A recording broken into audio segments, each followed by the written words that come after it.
Good morning, children. How are you all? Hope you're all fine and safe at home.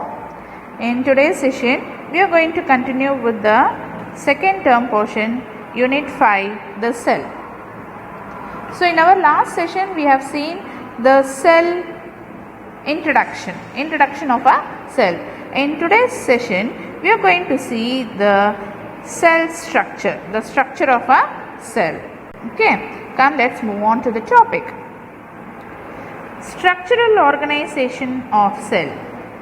A typical cell consists of three major parts.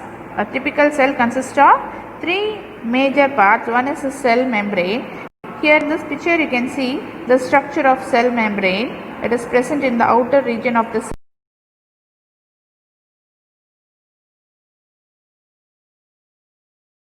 cell, membrane bound organelles.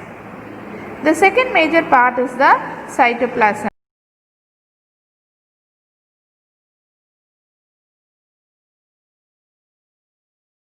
Here liquid-like content which is present inside the cell, and the third one is the nucleus, and this is the nucleus.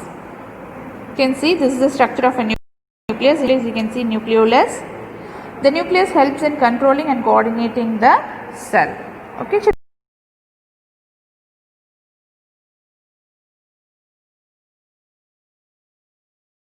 So internal organ like eyes, heart, lung, etc. Organelles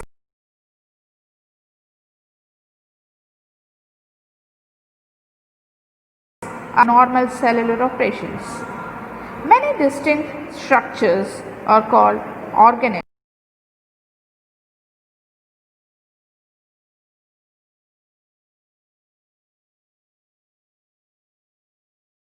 Ribosomes, capsule, flagellum, all this for the prokaryotic cell, and for a eukaryotic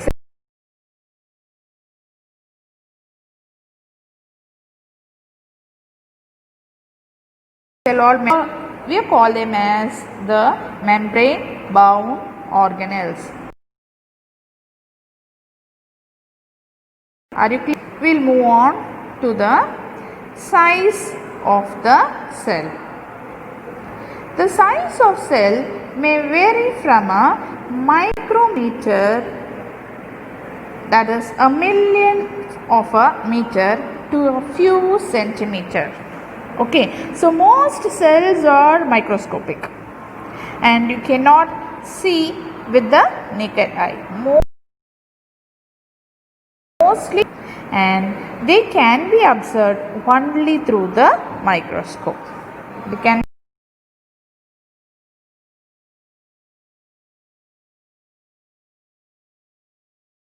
be observed. The smallest size of the cell is present in the bacteria.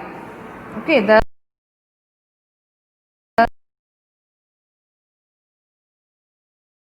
present in the bacterial cell. The size of the bacteria ranges from 0.01 micrometer to 0.5 micrometer. Okay, so it is such a small cell seen only with the help of the microscope. Next we'll move on to the largest cell. So the largest cell is the egg cell of an ostrich. So this is the egg cell of an ostrich. So this egg cell of an ostrich is called as the largest cell. Okay, and it measures about 170 millimeter in their width. Their width varies, it ranges till 1 centimeter, and we can see this with the help of naked eye. It's a very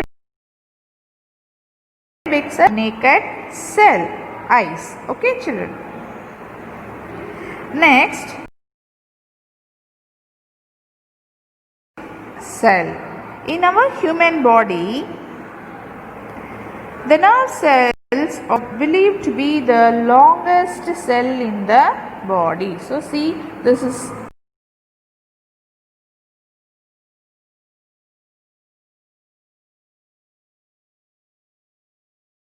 such a biggest cell, it is the egg of an ostrich.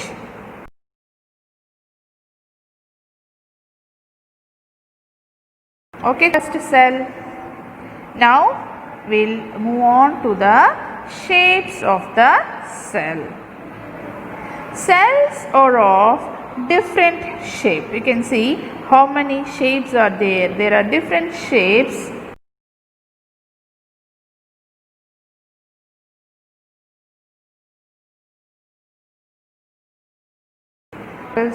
They are smooth cells, smooth muscle cells, ovum cell,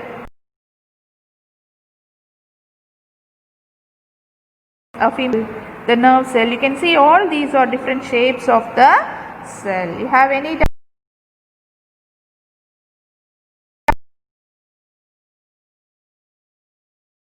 doubt here? So based on the number of cells present in an organism,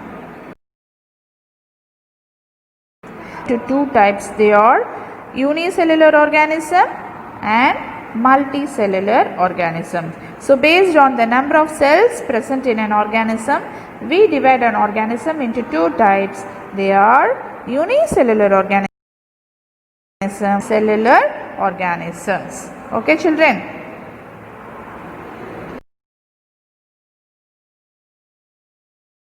Such as bacteria, amoeba, chlamydomonas, yeast, and you can see these are the organisms. They are unicellular. Their body contains a single cell. Okay, the bacteria with a single cell, amoeba with a single cell, paramecium and yeast, all these are the microscopic organism with a single cell. So we call them as unicellular organisms. Are you clear, children? So what are unicellular organisms? The organisms with a single cell. Is it clear? Next, we'll see the multicellular organisms. So on the other hand, organisms such as Spirogyra, mango, human beings, you can see the human beings, so many cells are there. Okay, and even in plants we have so many cells. So all they are called as the multicellular organism. Multicellular organism, an organism which has more number of cells. Tissue forms an organ forms a complete organ system. Similarly in the plants, a single cell, a tissues, organ and the complete organism. Okay, children, you have any doubt in today's session? So thank you, children. Let's see in the next session. Thank you, children.